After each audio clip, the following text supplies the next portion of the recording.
and it's only been a minute, and Kouch Coaches are back. Bully here.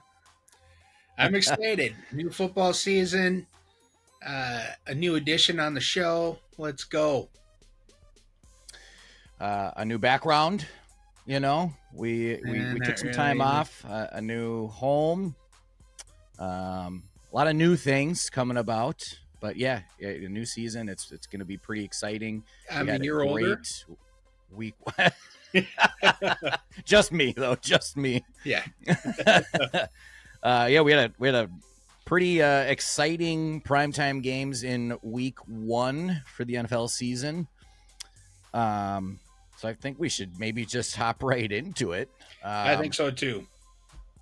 What was kind of your biggest takeaways from week 1? Like, what was your big surprise team and maybe a surprise player? What stood out to you? All right, so I guess my biggest surprise team is going to be a team that lost, but okay, it's the New York Jets. I think it's interesting at like how well they played against the Steelers. They battled, and really they probably should have won that game when it really boiled down to it. But I was pretty impressed with how they played. Defensively, I think they did pretty solid, albeit it was against Aaron Rodgers, who was going against his former team. So he looked his age, but he didn't look bad. Right. Yep. Well, it was a great game to watch, though. I was actually surprised how entertaining that one was. Absolutely. And as a consolation prize for the most surprising team, I'll say Las Vegas. Okay. They seem to kind of handle the Patriots way more efficiently than I was expecting them to. Yeah. So. I mean, a lot of new pieces putting together to gel doesn't always work out that way. Yeah, including new coach, Pete Carroll. Right. Yeah. So. A whole new regime. Right. To kind of go back on your New York Jets, I had the surprise team being the Pittsburgh Steelers.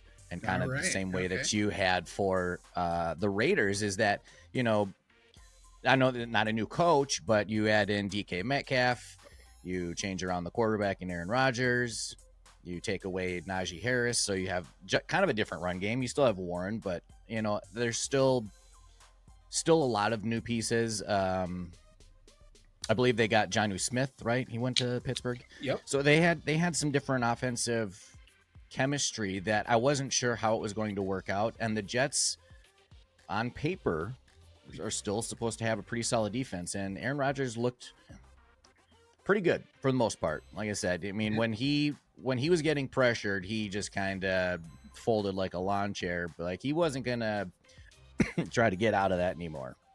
Right. He just kind of stood his part and took the hit, but when he had time, he was looking pretty decent out there.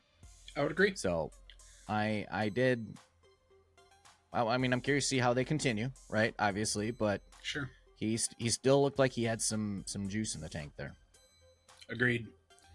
Yeah, and not to mention, I think with them having their revamped offense, like you were mentioning, I mean, getting rid of George Pickens and bringing in DK Metcalf. Calvin Austin. I think he actually was there last year, but it was just Jonnu Smith, like you had mentioned. Yeah, it was a completely different team, and yeah, they seemed to play pretty well, especially considering how late they signed Aaron Rodgers, right? Yeah. I mean, okay, if you signed him in May, is he going to be playing any of the OTAs and games anyway? Probably not, but True. To a point to have some type of time to get chemistry, you have, something to go off of. Right. So, yep. Agreed. As far as disappointing teams, Miami Dolphins. Oh, yeah. They got shellacked. They didn't have Tua had like a 2-point something quarterback rating. Oh, I didn't know it was that Tyreek didn't get me any fantasy points, and yeah, it didn't look good. I don't know how much they're I kind of feel that Tyreek might not be a Dolphin by the end of the season. Well, he is accused of domestic violence right now that they're looking at. He's in trouble. So that he asked for a trade at the beginning of the preseason. So what's that? Or he asked for a trade in the off season, and then he kind of, went back on that. But I don't know. Yeah. There's some things going on in Miami that doesn't look like that's going to be solved soon. No, a lot of people are actually calling out the coach. What, Mike McDaniels? McDaniels, yeah. So who knows? He's already on the hot seat after 1 week, and it doesn't bode well. He's going to have to try to figure it out in a hurry. Like I heard somebody say this morning, he did a pretty good job of adapting to the NFL, but now that the NFL has adapted to him, he hasn't been able to adjust yet. So sure, yeah. So it's he had that swag early on, like nobody did what he did type of a thing, and then it was everything got caught onto him real quick, and to your point, now everybody knows what they're up to. You can't just throw the ball deep and use speed. You got to have some sort of finesse, and they don't have that. Right. Yep. I was a little disappointed in how they did. I really wasn't expecting a whole lot, but I was kind of thinking that their rookie, what's his name, Ollie, is it? I'm drawing a blank on his name, but anyways, I was expecting him to get more action because Devin Akane was hurt for a good chunk of the preseason, and he got pretty much zilch. Yeah. Yep. But so did their whole team, basically. Yeah, they need to rebound big, otherwise they're going to be going downhill real quick. They might be imploding and unloading the roster. Agreed. By trade deadline. If that, and you don't see it that often in football, but I feel like that could definitely blow up mid-season for them. Right. Yep. Surprise player. Okay, so my surprise player of the week actually comes from that Indy Miami game, and that's Danny Dimes. Daniel Jones, he put on a pretty good show. What did he do here? I want to say he ran in 2 touchdowns, threw for one more, was efficient, had like 70 some percent. 75%, I want to say, completion ratio. So he did solid, and he was able to take Miami out pretty easily. Well, you took me out pretty easily because that was my pick too. Nice. And not just because he stole 2 touchdowns from Jonathan Taylor. Yes. But they scored on every drive. So that's pretty remarkable. Pushes too? I didn't watch the game or see much of the highlights, to be honest. I just saw the box score, and when I saw another touchdown happen, I went and clicked on it, and I just saw another running from Daniel Jones, and I threw my controller. So nice. Yeah, so my consolation prize player on that was Justin Fields. Actually, he was my most surprising. So I should have probably left him. I didn't think that me and you were going to be on the same page for our surprise player. But yeah, Justin Fields played a hell of a game. You could go with any of them. I think both of them are more than eligible for winning the award. Yep. We have one this week. Disappointing. Who were you counting on that did not show up? Okay, so it is the person I chose. Their team won, but they were like a shell of their former self. And that's Joe Burrow. So Joe He did it Burrow, again. he Yeah.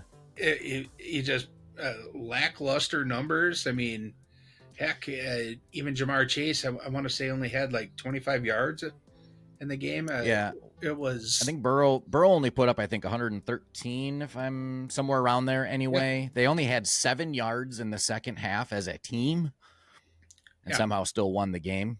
Yeah, by a point. I heard, I didn't see the game, but I heard at the end of it, uh, Cleveland kind of shot themselves in the foot, and Cleveland probably should have won that game. But I mean, if you hold a team to 7 yards, you should be winning a game, you know? right, absolutely. But is it really surprising? I mean, Cincinnati's come out flat how many years in a row now, and then they, lose a couple games, and then they fight for a playoff spot. Joe Burrow goes nuts. Sure. And then they're 9-8 and, either barely make it or barely miss it. So, I mean, at that point, is it disappointing? Right. Yeah, I mean, I guess it's probably more to the mean than it is anything, but just with how Joe Burrows finished the year last year, I mean, just being on fire. Plus this preseason, he played in the second game. He played for at least the whole half, if not more. Because right. he wanted to get away from that slow start, and so that's part of the reason why I kind of bought into that hype a little bit. I kind of thought that maybe they'd be a little bit more with it right out of the gate. Well, I don't disagree with you. I did have Joe Burrow on here, but I did pick a second guy in case you stole another pick of mine. Nice. And this guy's team also won. And I'm going to go with quarterback Bo Nix. Okay. Who faced a terrible Tennessee team and had 3 turnovers and not really too many yards. And I thought he was just going to shred them up. And he did not. He struggled. And as a lot of players did and a lot of teams did not look prepared this, coming off of week 1. And, how much practice did you really put in?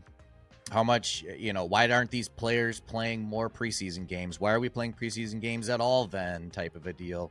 And, right. I will always have that argument to get rid of all preseason games. But on the contrary, none of these guys were prepared. And I don't like seeing that week 1. I feel like that's just bad coaching or something. And it's across the entire league that these teams just, I mean, if you come half prepared week 1, you should be ready to go. Well, yeah, I mean, I was going to say, for how many years now has it been where usually the first 2 or 3 weeks, the defenses have a step up on the offenses usually, Yeah. and I truly believe you're spot on that that's the lack of preseason action, right? Not getting your reps in, getting hit a few times, to get you in the game. I know that they don't want to do it because of risking injury, but at the same time, you could be risking potential losses at the beginning of the season and put your team behind the 8 ball. Yep. Yeah. So hopefully some of these teams look a little bit better week 2. I think, for the most part, the Buffalo Ravens game looked like the only 2 teams that were ready to go. And coming into my offensive dominant player of the week, Derrick Henry.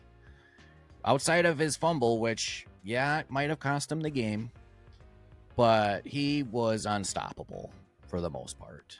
He could have, he might have still been able to run for 200. I mean, that guy at 31 years old, unbelievable. You ever seen his high school stats? He still has not had more rushing yards in the NFL than he had in 4 years of high school. He has 12,000 something yards in high school. Josh Allen? No, Derrick Henry. Oh, Derrick Henry. Oh, gotcha. Yeah. Yeah, it is incredible how that guy is so successful and still at his age is just, it's what a star, man. Sorry, my bad. I heard you. I was kind of looking at my notes when you were talking there. So you mentioned the Buffalo Bills and Baltimore game, and talking about the most dominant player. And I'm going to agree with you because that was my player, is Derrick Henry. I mean, we could even say Josh Allen at that point. He is on pace for 4,500 yards and 51 touchdowns if he only plays fourth quarters. Now that's he did all that just in the fourth quarter. I mean, obviously he's not gonna be able to keep that pace up, right? But yeah, it's what a game that was. That was amazing. Yeah. So here a couple of interesting facts about Derrick Henry. So the reason why I called him the most dominating, I mean, he's 31 years and like 250 days old, right? I mean, he was by far the best running back of the week, right? Yeah. So I did a couple other I was just curious as to, like, over 30 running backs, how many have gotten over 150 yards, because I figured it had to be a pretty small list, which it kind of is. But a couple of things that I really thought were interesting was who has the most rushing yards over the age of 30 in a single game. And it's in the Super Bowl era. I will say, and I don't like saying it, but I'm going to say Emmitt Smith. Nope. Tiki Barber. Tiki Barber in 2006 that's had funny. 234 yards rushing. Yeah. At over the age of 30. So I thought that was interesting. Okay.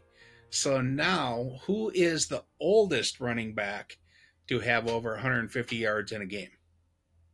Again, it's in the Super Bowl era.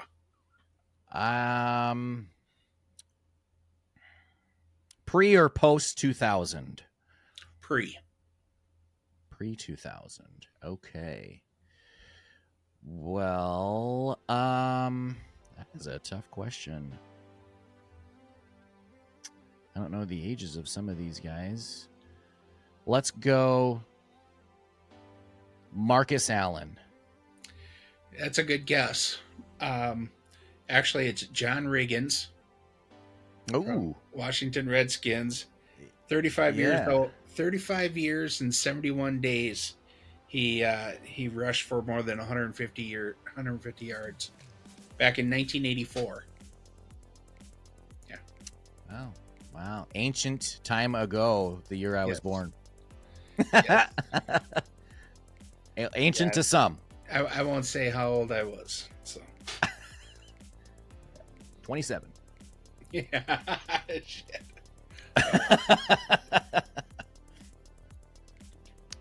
Now, but we gotta backtrack. Just one quick thing. Yeah. So, who was your biggest disappointment as a team? Oh, you said the Dolphins. That was the Dolphins. Yeah. Sorry, my bad. No. I didn't get to say my team. So. Yeah. My team. Yeah, we skipped over you. Was try the to do Texans. That more often. Okay, Texans. Yeah. They were bad. Stroud under 200 yards, 0 touchdowns for the whole team. Nico Collins had 3 catches for 25 yards.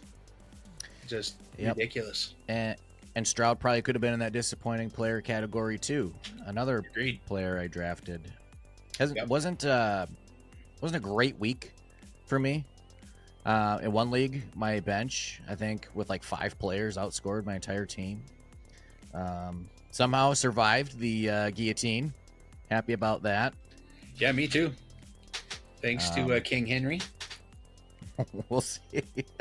We'll see how the next week goes, but not feeling confident there either. But it was a tough week though. It didn't feel like a lot of stars scored until like that Buffalo game.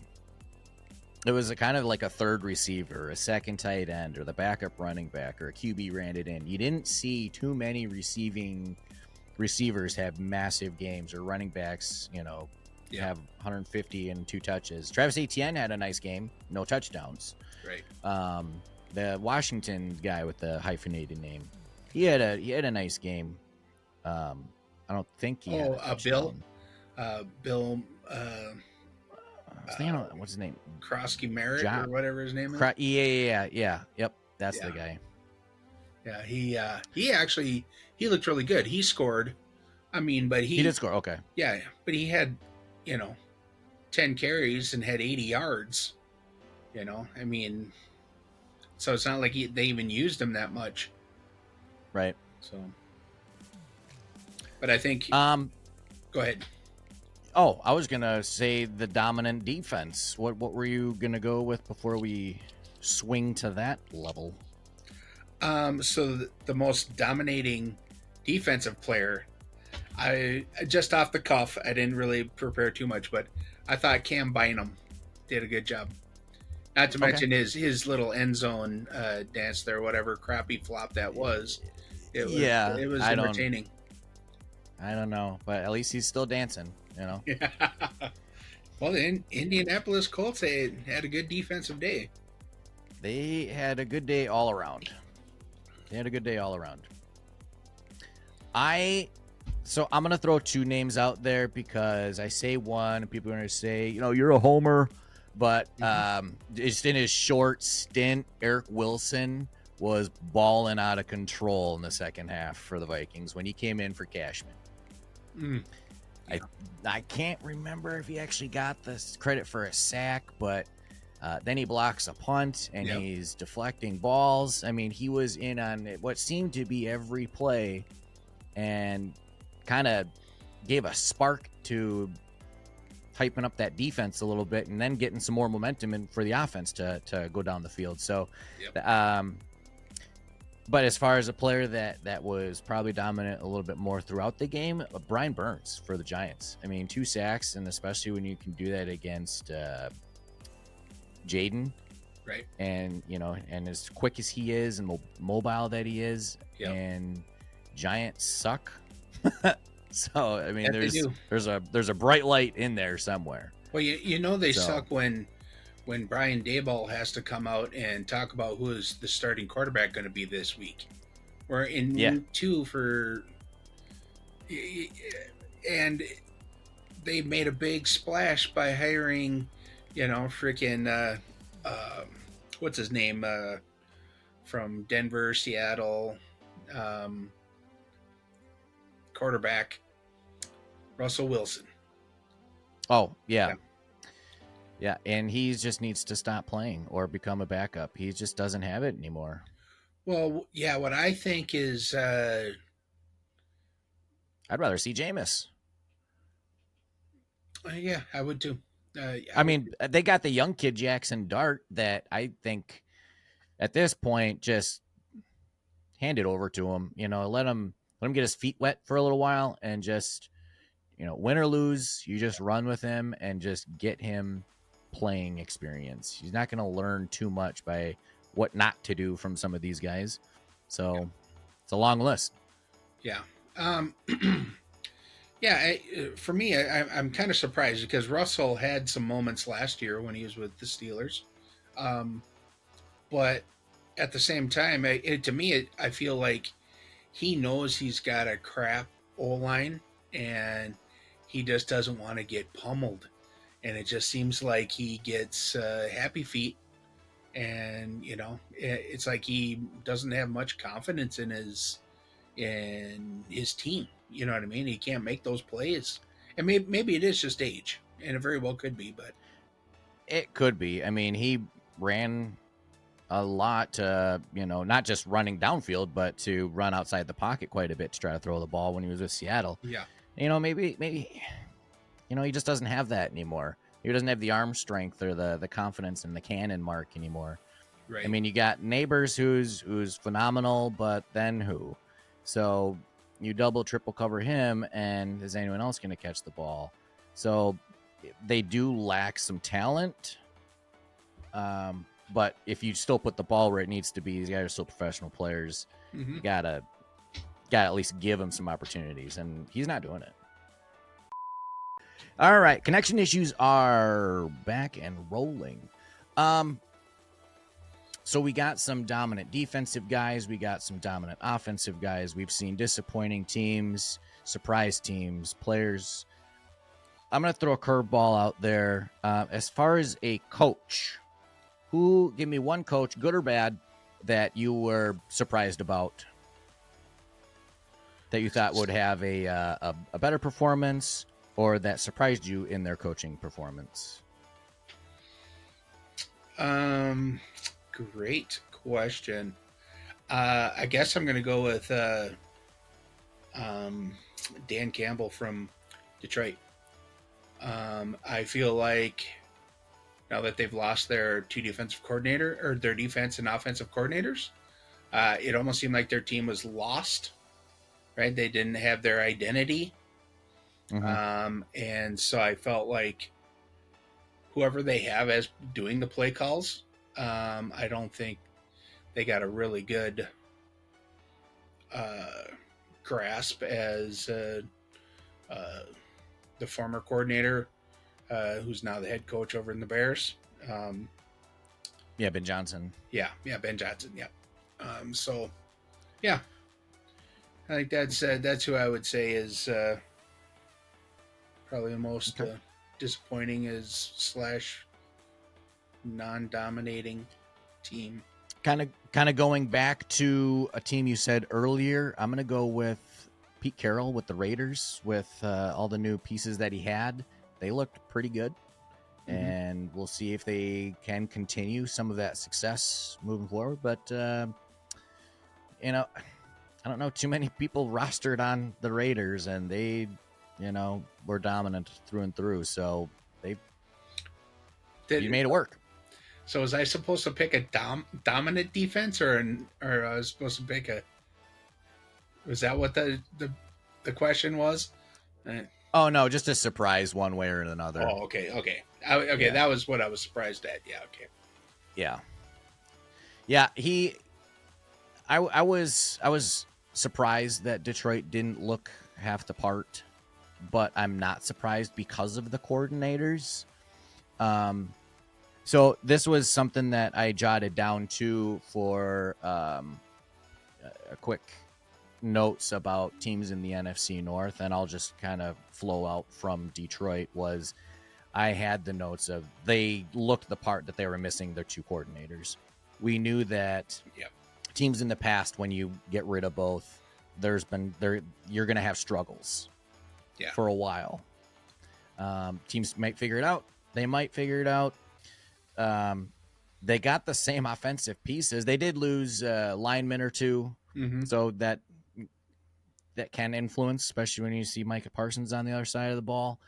But it could be a little bit deeper than just the personnel, different schemes or what have you. But I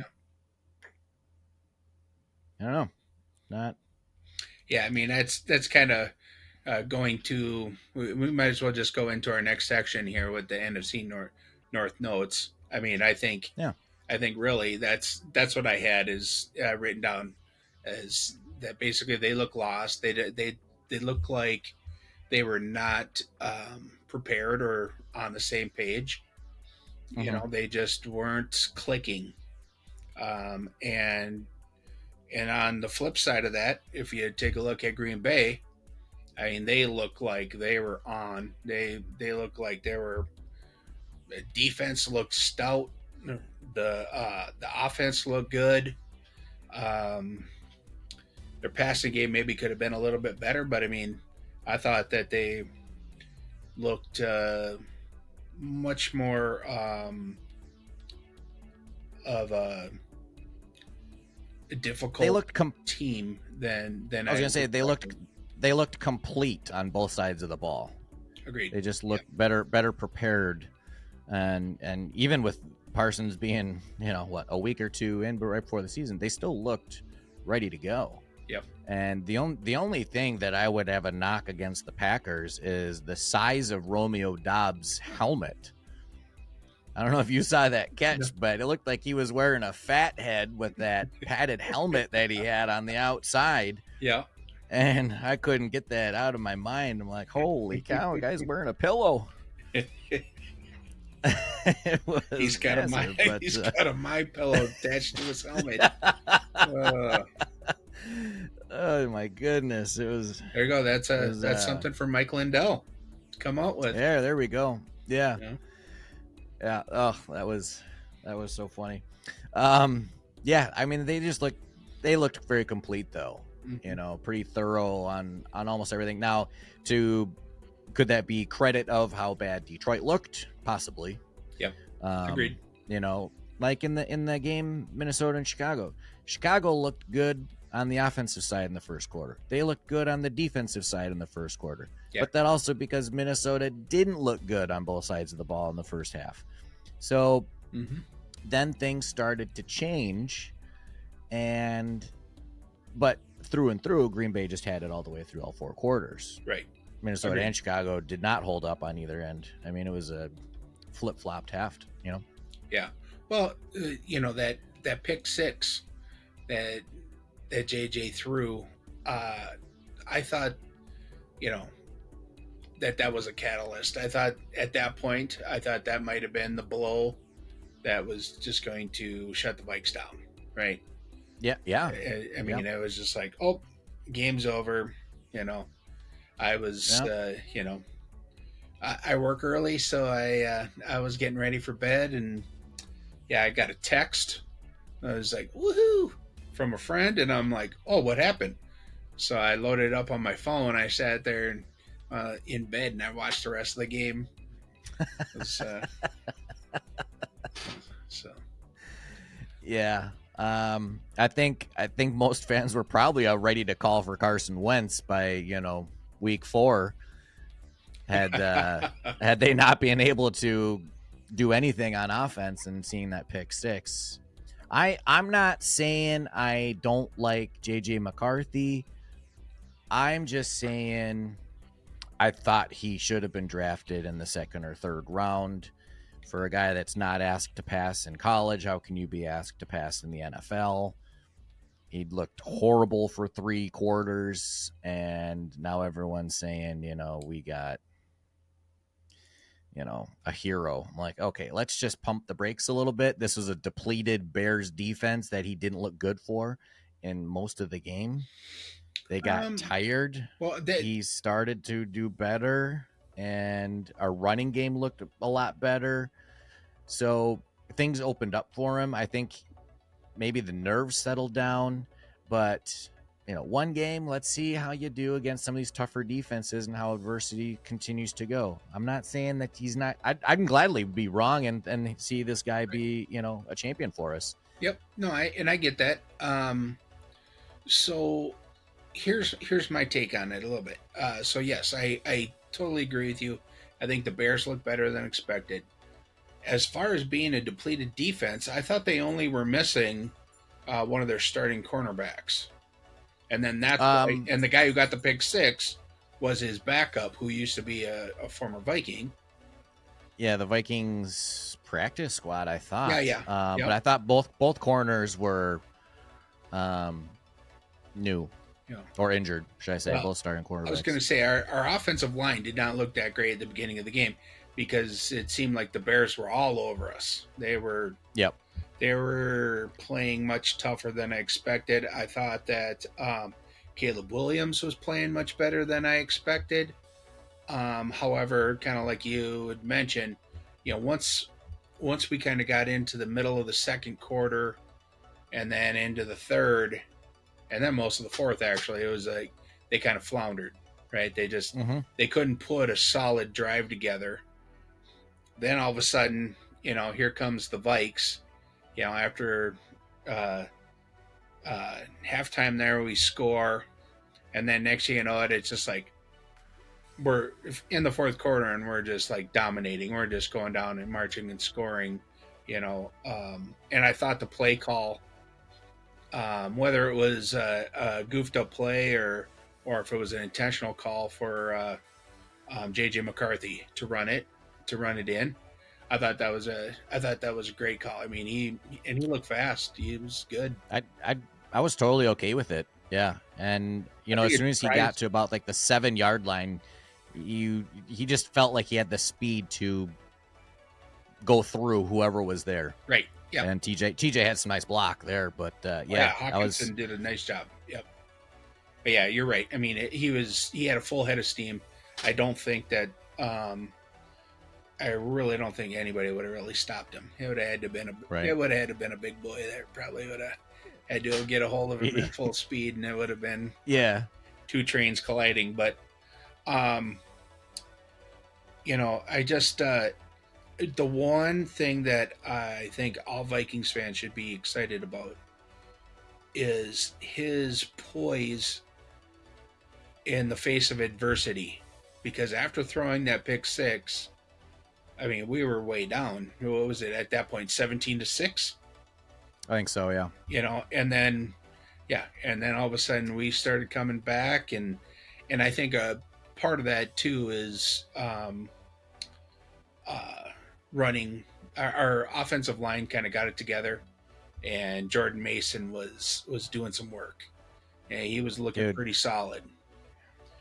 So I'm gonna interrupt you here because to bring up Jordan Mason again speaks volumes for what he looked already.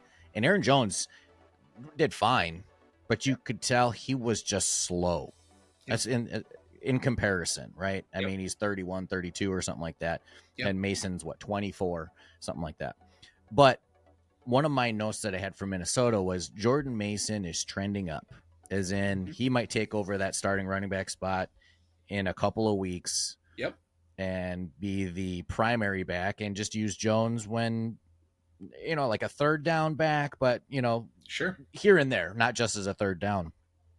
So, and then the other thing that I was going to mention too that I was unimpressed by was Adam Thielen. Mm-hmm. Yeah. Looks slow out there. I know he's old, but for as much as we gave up to get this guy, didn't feel like we needed him at all. And then when we throw him the ball, he drops when he's supposed to be good hands. It was not the Adam Thielen that we knew. Agreed. I don't know what was going on there, but I mean, don't know about that, man. I'm glad to see him back with us. Probably right, going to end up retiring a Vike, which is awesome. Yeah. But you're right.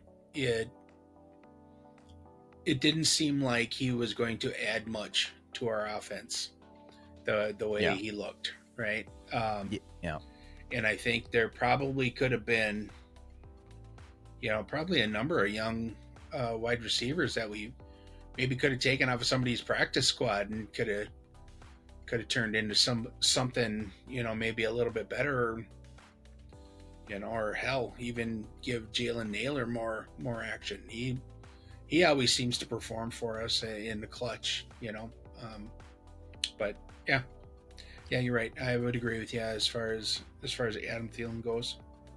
I mean, it's probably a PR trade, Sure, but maybe he'll do better next week. But it was a small disappointment out of the grand scheme of things. Yep. And granted, most of our passing game did not look good for the majority of the game. Hawkinson didn't really do much. Right. JJ, Jetta's dropped a couple of balls too. So we'll see. I'm pretty looking forward to the Atlanta game week 2. Oh, absolutely. So. Yeah, I'm definitely looking forward to it. Obviously, I'm rooting for the Vikes, but I am a little worried that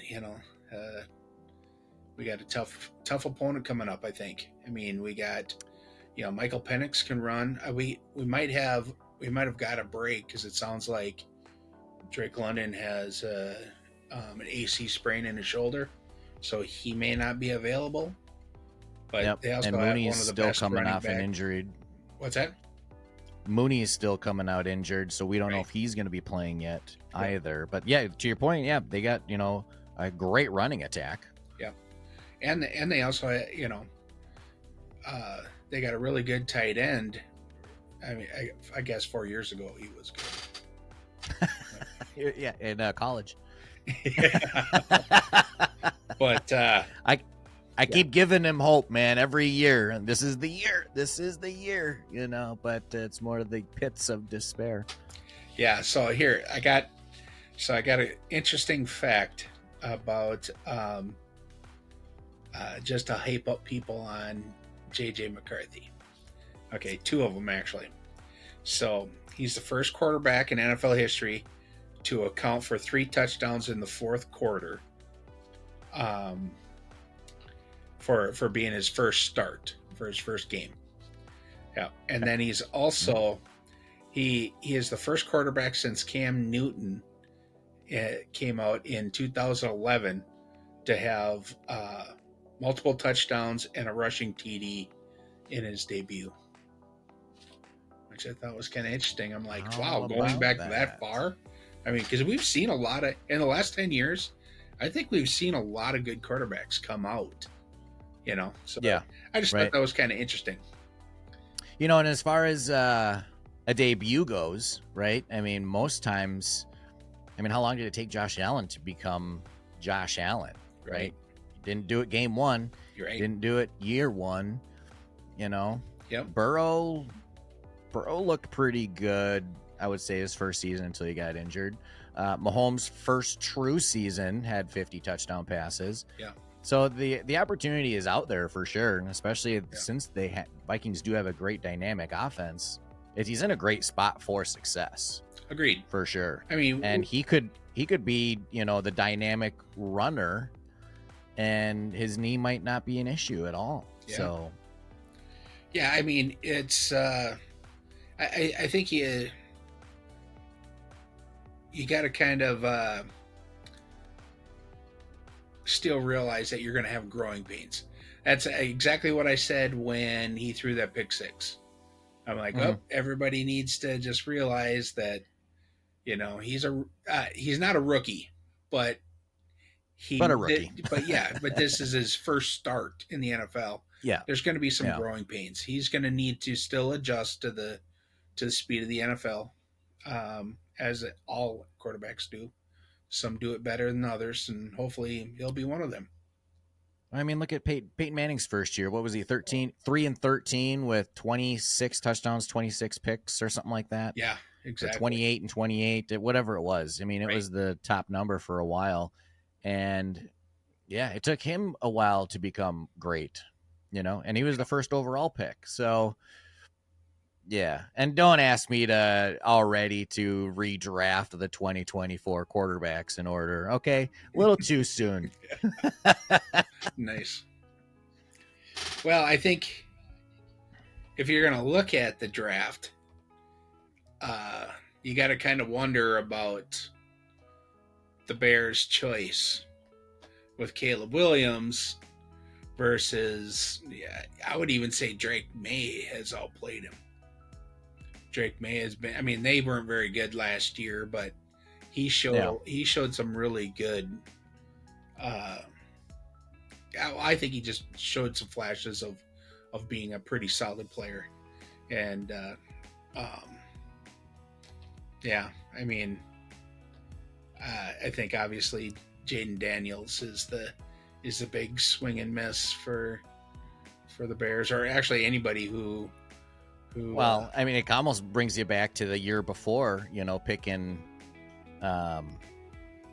Carolina, not picking Stroud and going with Bryce Young. Yep, agreed. You know, like, could it turn out to be that traumatic?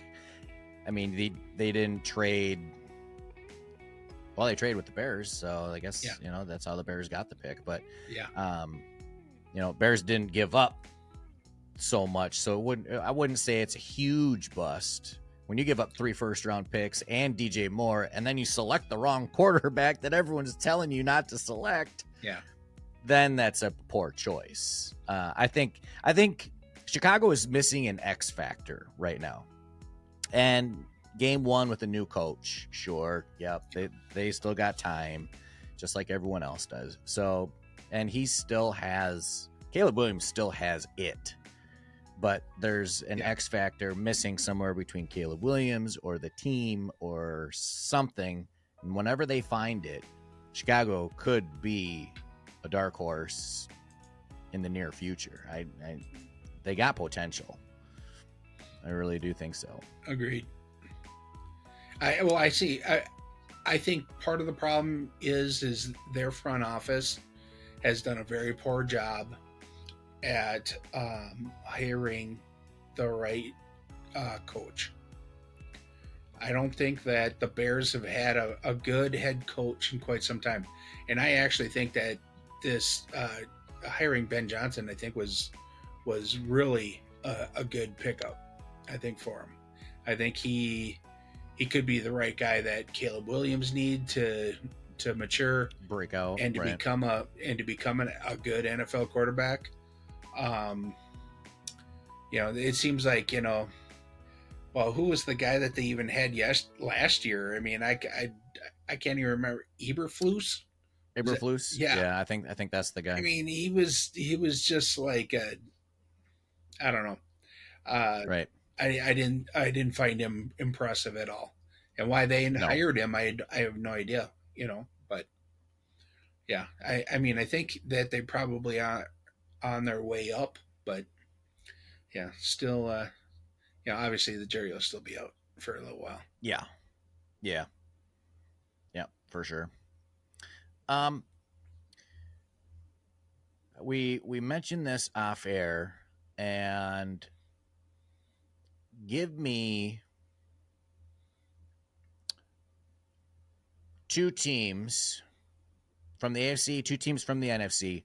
Right now, way too early predictions. Who makes it to championship weekend? So you're talking about the AFC championship game and the NFC championship game. Okay. Yeah. One is going to be, all right, I'm going to go with the Buffalo Bills, who were there last year, right? They played Kansas City, if I'm not mistaken, and then Kansas City won. Yeah, I think so. Yeah. Seems too often. I can't remember all the years. And then I think they'll be playing the LA Chargers. Oh. I was actually pretty impressed with them. Kansas City laid an egg in that game, and I think for the most part, I don't necessarily know that it was just Kansas City just being that bad, or if it was just that the Chargers might be that good. But yeah. Anyways, yeah. So I'm gonna go Bills versus Chargers. In the NFC,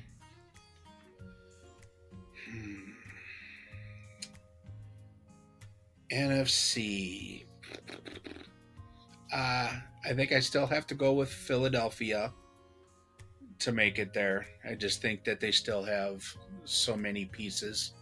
They're just dominant. And I was going to say, Washington Redskins, but that was the NFC game of last year. I mean, it could be again. It's possible. Do I want to go with that though?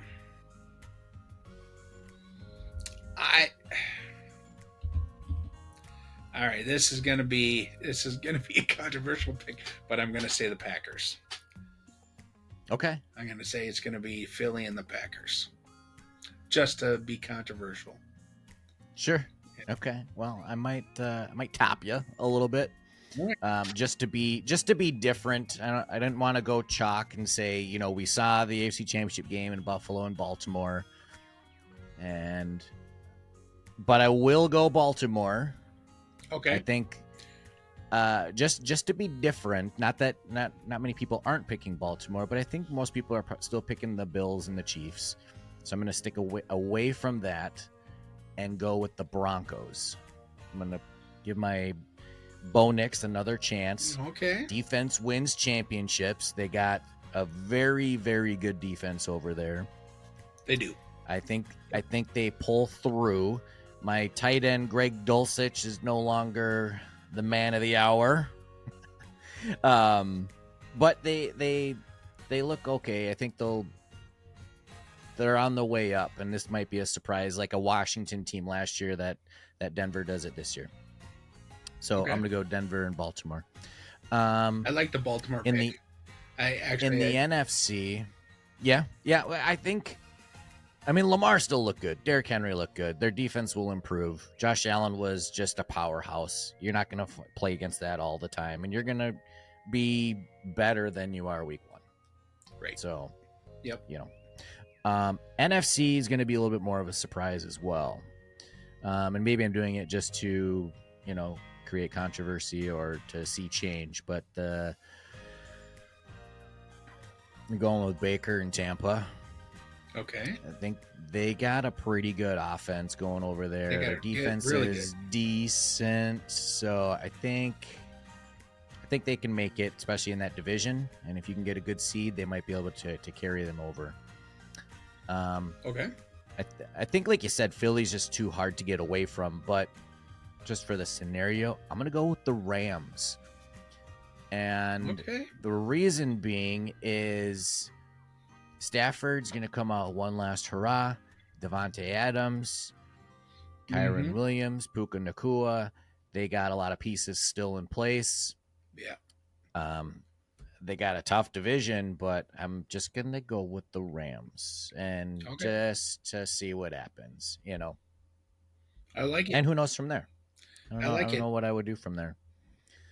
Yeah, I probably should have spent a little bit, because now that I was thinking about it, I think maybe I'd probably change mine to maybe Washington against the Pack, and then in the AFC I might go with I probably would swing more your way and go with Baltimore and the Chargers, but yeah, because I really thought I did miss the end of the Baltimore Bills game, but I was very impressed with how well